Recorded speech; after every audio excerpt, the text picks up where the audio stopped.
tout se vérifie et je me retrouve conforté dans ma posture qui consiste à donner sans cesse des informations vraies sur le clan Ouattara et à dévoiler leurs magouilles tramées dans l'ombre.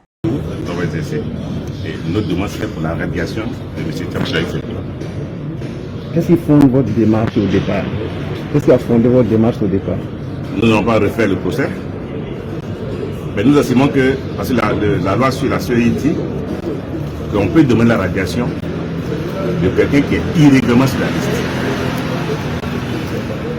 Thiam étant sur la liste de façon irrégulière, parce qu'au moins il s'inscrivait, il était français, à partir du moment lui-même, il nous a donné les éléments d'appréciation.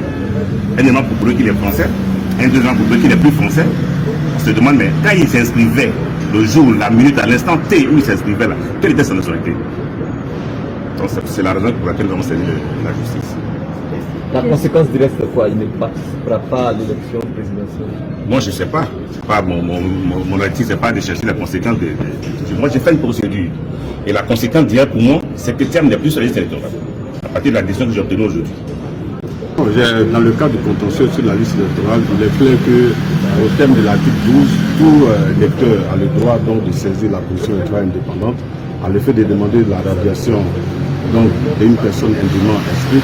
Et j'ai estimé que M. Thiam, ayant perdu la nationalité ivoirienne en 1987, au terme donc de l'article 48, il était donc de mon devoir en tant que citoyen de faire respecter la loi. Et je crois que c'est ce que le tribunal vient de décider et j'en suis heureux. Le sentiment, c'est que la justice, elle est équitable.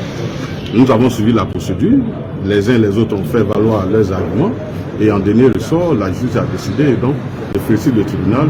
Et donc nous sommes dans un processus, je vais dire, d'état de droit. Il faut que les lois de notre pays soient respectées. Je félicite la justice.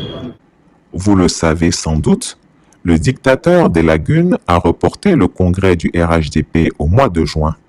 Cet acte, qui semble anodin, est pourtant lourd de sens car il préfigure deux scénarios.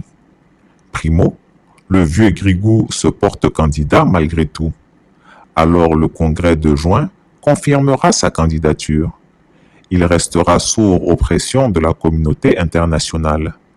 S'ensuivra une répression féroce de l'opposition pour étouffer toute velléité de contestation, car il n'acceptera pas qu'une mouche vole pour troubler son élection et son sommeil.